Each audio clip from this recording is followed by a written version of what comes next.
above the blue Atlantic, with the modern navigator reversing that first westward route of the gallant caravels of Columbus, Cabral, and Vasco da Gama. For today's landfall is Portugal itself, where the storied river Tagus still carries its ancient traffic down to the sea, where the fabulous Tower of Belém still stands sentinel on the bright river shore. Long ago, from the site of this historic landmark, Vasco da Gama sailed on his epical voyage to India. The harbor of Lisbon could tell 1,000 stories, tales of glittering Roman galleys, of the intrepid navigators of Prince Henry's day, of that golden age when Portugal ruled over half of the known world. Those glories are gone now, but Lisbon's beautiful Avenida da Liberdade symbolizes the eternal city of the Tagus. Combining the atmosphere of yesterday with the spirit of tomorrow, Lisbon today is a metropolis of some 800,000.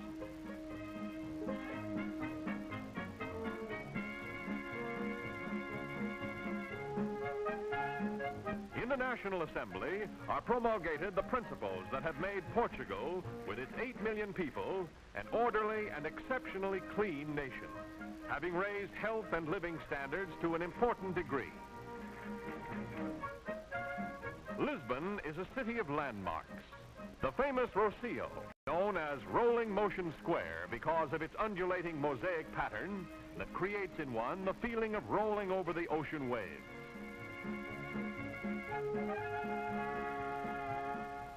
This towering outdoor municipal elevator is another highly unusual spectacle, but one which the Lisbonese literally take in their stride. Designed by Gustave Eiffel of Paris Tower fame, it has long conveyed the busy citizen from one level of his hilly city to another. Cable cars also are a necessary part of the civic scene, in a city where hill climbing adds to the ups and downs of everyday life. Modernization sets the theme here, with this new building project typifying the progressive planning embodied in Portugal's thriving capital. Here, it's modern housing for the working man, homes which can be purchased on a time payment plan. Further proof that today's Portugal is in step with the future. But time and tradition also survive, and the age-old ways of the Portuguese fishermen have changed but little. Down through the centuries, Lisbon Harbor has been one of his chief ports of call, the riches of the teeming sea his eternal quest, with sardines the principal catch. Fishing remains a major Portuguese industry, supplying much of the daily diet. And as always, the traditional varinas, or fishwives, still hawk their wares through Lisbon's thronging streets. On now to Nazaré, ancient fishing village on Portugal's central coast. For centuries, the people of Nazaré have lived by the singing sea, reaping of its bounty. Village children display the bright and lively plaids that make their costumes as colorful as their traditional customs. Home is the sailor, and these happy youngsters take advantage of the circumstance by getting into the swing of things.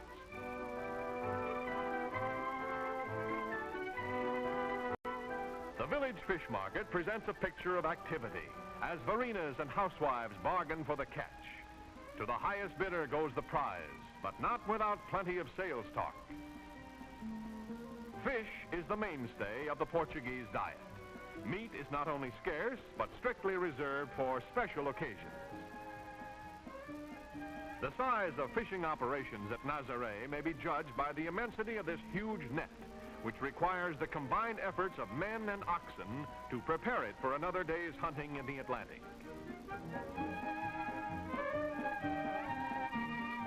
Putting the nets aboard is another laborious procedure, but these hardy fishermen faithfully follow the ways of the past. Now it's down to the sea in ships. This ancient Phoenician craft, with its grotesquely peaked prows, is particularly suited to Nazaré's harborless coast, where since time immemorial her fearless fishermen have braved the long rolling tide.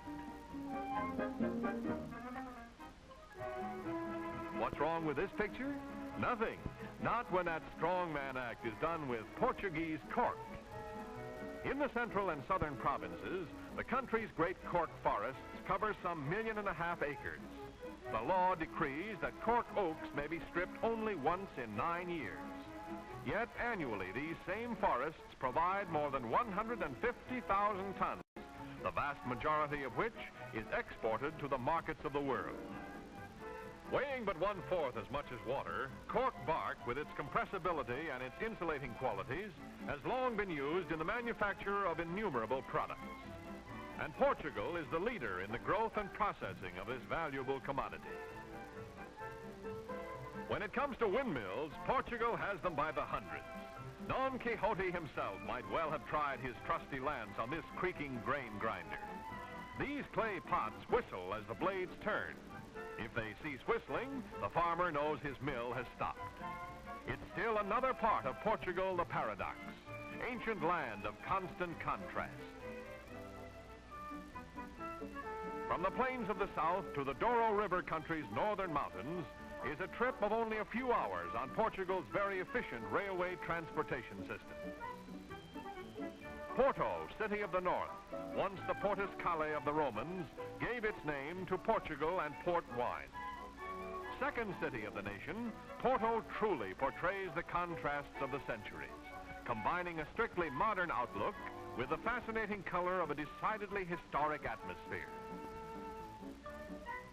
But Porto's chief claim to distinction is wine, the famous port, which has made it the wine capital of the country.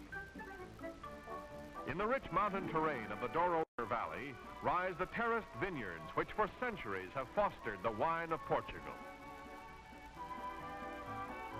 Port is the name of a wine made solely from the grapes grown in the Douro Valley.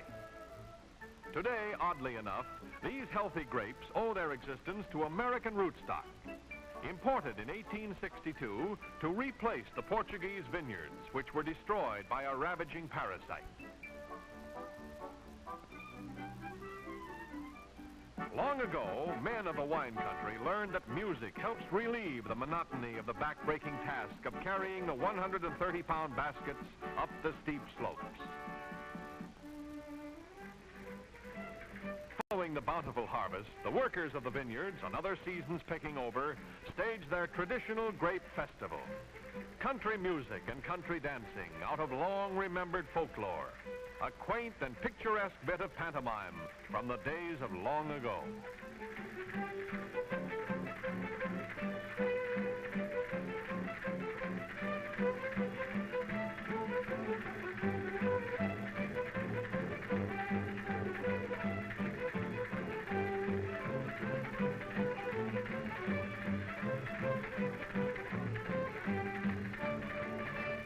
Such is Portugal, historic homeland of the world's great discoverers, proud in her history, proud in her people, taking her place today in that family of free nations upon which so much depends in this world of ours.